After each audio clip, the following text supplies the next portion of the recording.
ஒன்றிய அரசிற்கும் பல்வேறு மாநில அரசுகளுக்கும் இடையேயான அதிகார பகிர்வு மற்றும் பொறுப்புகளை இந்திய அரசியலமைப்பு சட்டம் ஏற்கனவே வரையறுத்து தந்திருக்கிறது.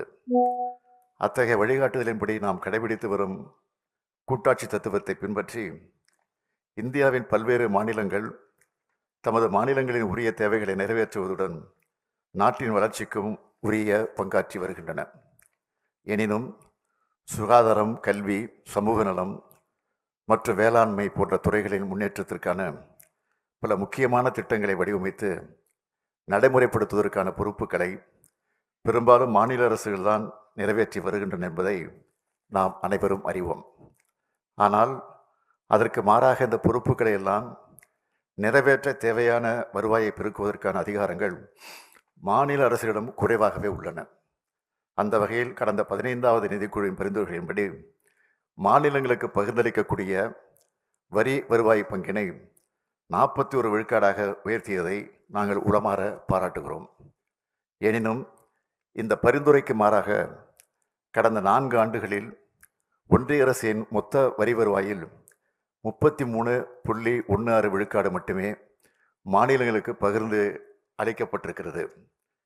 மாநிலங்களுக்கான வரி பகிர்வில் இடம்பெற்றிருக்கும் மேல்வரி மற்றும் கூடுதல் கட்டணம் ஆகியவற்றை ஒன்றிய அரசு இக்காலகட்டத்தில் பெருமளவு உயர்த்தியதே இதற்கு முக்கிய காரணம். அது மட்டுமின்றி ஒன்றிய அரசும் மாநில அரசுகளும் இணைந்து செயல்படுத்திடும் திட்டங்களுக்கான மாநில அரசின் பங்குத்தொகை தொடர்ந்து உயர்ந்து வருவதும் தமிழ்நாடு போன்ற மாநிலங்களின் நிதிநிலையை மேலும் பாதிக்கின்றது. ஒருபுறம் ஒன்றிய அரசிலிருந்து வரவேண்டிய வரி பகிர்வு குறைவதால் மாநில அரசுகளுக்கு ஏற்படும் பாதிப்புகள், மறுபுறம் ஒன்றிய அரசு அறிமுகப்படுத்தும் திட்டங்களுக்கு மாநில அரசு செலவிடும் அதிக நிதி என இரண்டுமே மாநில அரசுகளுக்கு பெரும் சுமையை ஏற்படுத்துகின்றன.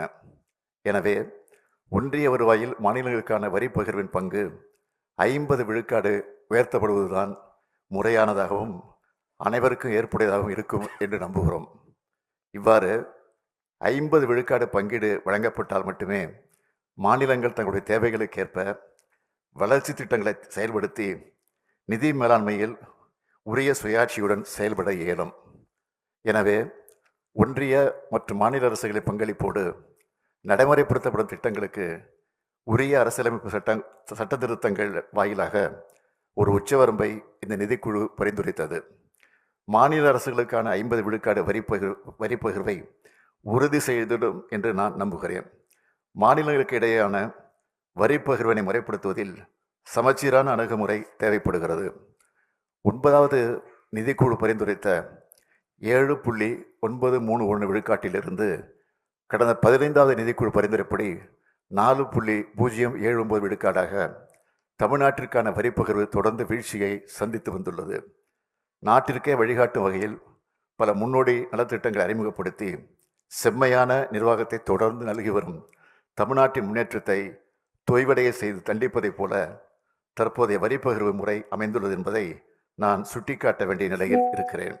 எனவே சமச்சீரான வளர்ச்சியையும் திறமையான நிர்வாகத்தையும் இந்த வரி பகிர்வு முறையில் சம குறிக்கோள்களை கருதி இந்த நிதிக்குழு தனது பரிந்துரைகளை வழங்கும் என்று நம்புகிறோம். நாட்டின் சமச்சீரான வளர்ச்சியை எதிர்நோக்கும் வகையில் வளர்ச்சி குன்றிய பகுதிகளுக்கு தேவையான நிதியை வழங்குவது அவசியம் என்றாலும், அதே வேளையில் பல்வேறு வகையிலும் சிறப்பாக செயல்படும் மாநிலங்களுக்கு தேவையான நிதி ஆதாரங்களை அளிப்பதன் மூலமாகவே அவற்றின் வளர்ச்சியை தக்க வைப்பதுடன் அந்த மாநிலங்களின் வளர்ச்சி பாதைக்கும் வழிவகுக்க முடியும் என்பதையும் நிதிக்குழு கவனத்தில் கொள்ள வேண்டும். சிறப்பாக செயல்படும் மாநிலங்களுக்கான நிதியை குறைத்து வளர்ச்சியை எதிர்நோக்கும் பகுதிகளுக்கும் நிதி ஆதாரங்களை மடைமாற்றுவதன் மூலம் ஒட்டுமொத்த நாட்டின் வளர்ச்சி பாதிக்கப்படுவது மட்டுமின்றி வளர்ச்சி குன்றிய மாநிலங்களுக்கு இறுதியாக கிடைக்கும் வரி பகிர்வும் குறைந்துவிடும் என்பதே உண்மை. குறுகிய கால கண்ணோட்டத்தோடு செயற்கையாக உருவாக்கப்படும் நிதி மறுபகிர்வு முறை எதிர்காலத்தில் எதிர்பார்த்த பலன்களை தராது என்று நாங்கள் நம்புகிறோம். எனவே நாட்டின் ஒட்டுமொத்த வளர்ச்சியை கருத்தில் கொண்டு சிறந்த நிர்வாக அமைப்புடன் திறம்பட செயலாற்றி வரும் தமிழ்நாட்டை போன்ற மாநிலங்கள் தொடர்ந்து வளர்ச்சி அடையும் வகையில் நிதிப்பகிர்வு முறையை மாற்றுவதன் மூலம் இந்திய திருநாட்டின் பொருளாதார வளர்ச்சிக்கு மேலும் பெரும் பங்களிப்பு செய்திட முடியும். முந்தைய நிதிக்குழுக்களின் பரிந்துரைகளை கவனமாக ஆராய்ந்து பார்க்கும்பொழுது கடந்த காலங்களில் வளர்ச்சி குன்றிய மாநிலங்களுக்கு தொடர்ந்து அதிக நிதியை வழங்கிய போதும் பல மாநிலங்கள் எதிர்பார்த்த அளவிற்கு வளர்ச்சியும் முன்னேற்றமும் ஏற்படவில்லை என்பது தெளிவாக தெரிகிறது. கடந்த 45 ஆண்டுகளாக நம் நாட்டில் கடைபிடிக்கப்பட்டு வரும் மறுபகிர்வு முறையின் மூலம் எதிர்பார்த்த அளவு வளர்ச்சி ஏற்படவில்லை என்பதும் தெளிவாக தெரிகிறது. எனவே 16வது நிதிக்குழு இத்தகைய அணுகுமுறையை பரிசீலனை செய்து நாட்டின் பின்தங்கிய மாநிலங்களுக்கு உரிய நிதி ஆதாரங்களை வழங்கிடும் போது வளர்ந்த மாநிலங்களின் வளர்ச்சியை பாதிக்காத அளவில் தேவையான நிதியை வழங்குவதற்கான ஒரு புதிய அணுகுமுறையை வடிவமைப்பதற்கான தேவை இன்று உருவாகி இருப்பதாகவே நம்புகிறேன். இந்நிலையில் தமிழ்நாடு சந்தித்து வரும் 3 குறிப்பிடத்தக்க சவால்களை நிதிக்குழுவின் கவனத்திற்கு கொண்டு வர விரும்புகிறேன். கடந்த சில ஆண்டுகளாக இயற்கை பேரிடர்களின் தாக்கத்தினால் தமிழ்நாடு பெரும் பேரழிவை சந்தித்து வருகிறது. ஒவ்வொரு ஆண்டும் பல்வேறு புயல்கள் மற்ற இடைவிடாத மழைப்பொழிவு மற்றும் வெள்ளத்தினால் பொதுமக்களின் உயிர் உடைமை மற்றும் வாழ்வாதாரம் மட்டுமின்றி மாநிலத்தின் கட்டமைப்பு வசதிகளும் பெரும் பாதிப்பிற்கு உள்ளாகின்றன. இயற்கை பேரிடர்களால் ஏற்படும் இழப்புகளை சரி செய்வதற்கு பெரும் அளவிலான நிதி மாநில அரசால் செலவிடப்பட வேண்டிய தேவை உள்ளதால் வழக்கமான வளர்ச்சி திட்டங்களுக்கு உரிய நிதி ஒதுக்க முடியாத சூழல் ஏற்படுகிறது. எனவே இத்தகைய பேரிடர் துயர்துணிப்பு பணி மறுசீரமைப்பு நடவடிக்கைகளை மாநிலங்கள் உடனுக்குடன் மேற்கொள்ளும் வகையில் உரிய நிதியை வழங்கிட நிதிக்குழு பரிந்துரைக்க வேண்டும் என்று நான் கேட்டுக்கொள்கிறேன். அடுத்து, தமிழ்நாட்டில் அதிகமாக வளர்ந்து வரும் முதியவர்களின் எண்ணிக்கை மற்றும் இதன் காரணமாக மாநில மக்கள் தொகை அமைப்பில் ஏற்படும் மாற்றம் குறித்தும் நிதிக்குழு கவனத்திற்கு கொண்டு வர விழைகிறேன். தற்போது தமிழ்நாட்டின் மக்கள் தொகையின் சராசரி வயது 36.4 ஆண்டுகள். இது உத்தரப்பிரதேச மாநிலத்தின் சராசரியை விட 9.5 ஆண்டுகள் அதிகம். 16வது நிதிக்குழுவின் பரிந்துரை காலம் முடிவடையும் போது தமிழ்நாட்டின் சராசரி வயதானது 38.5 ஆண்டுகளாக இருக்கும். அதன்படி நாட்டிலேயே வயதானவர்கள் அதிகம் உள்ள மாநிலமாக தமிழ்நாடு உருவெடுக்கும். தமிழ்நாடு இதுவரை பெற்று வந்துள்ள மக்கள் தொகை அடிப்படையிலான பயன் வேகமாக குறைந்து வருவதையும் சமூக பாதுகாப்பு தேவைகள் அதிகரித்து வருவதையும் இது பிரதிபலிக்கிறது. அதிகரித்து வரும் முதியவர்களின் தேவைகளை நிறைவு செய்வதற்கு எதிர்வரும் 10 ஆண்டுகளில் தமிழ்நாடு தேவையான பொருளாதார வளர்ச்சியை அடைவதுடன் பல்வேறு துறைகளில் அதிக முதலீடுகளை உடனடியாக செய்ய வேண்டியுள்ளது. அந்த முயற்சியை மேற்கொள்ளாவிடில் முன்னேறிய மாநிலமாக மாறுவதற்கு முன்னால் முதியவர்கள் அதிக வாழும் மாநிலமாக தமிழ்நாடு மாறிவிடும் அபாயத்தை இன்று சந்தித்து வருகிறது. இந்த மிக முக்கியமான கருத்தை நிதிக்குழு கவனத்தில் கொள்ள வேண்டும் என கேட்டுக்கொள்வதுடன் இந்த சமூக முதலீடுகளுக்கு தேவையான நிதி ஆதாரத்தையும் தமிழ்நாட்டிற்கு வழங்க வேண்டும் என கேட்டுக்கொள்கிறேன். மூன்றாவதாக, நாட்டிலேயே அதிக நகரமய மக்களை சந்தித்து ஒரு மாநிலமாக தமிழ்நாடு திகழ்கிறது. நகர்ப்புற கட்டமைப்பு வசதிகளை உருவாக்குவதும் அதற்கான நிதி ஆதாரங்களை பெருக்குவதும் தமிழ்நாடு சந்தித்து வரும் மிக முக்கியமான சவால்களில் ஒன்றாக இருக்கின்றது.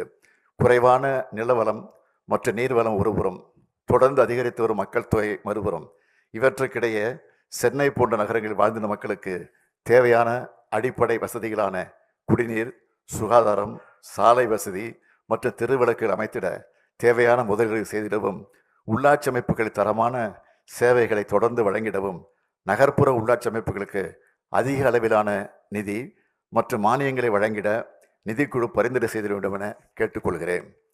மாநிலங்களின் செலவினங்களுக்காக தேவை தொடர்ந்து அதிகமாக உயர்ந்து வரும் வேளையில் சரக்கு மற்றும் சேவை வரி ஜிஎஸ்டி முறை நடைமுறைக்கு வந்த பின்னர் மாநில அரசுகள் தங்களுக்கு தேவையான நிதி ஆதாரங்களை பெருக்குவதில் பல தடைகளை சந்தித்து வருகின்றன.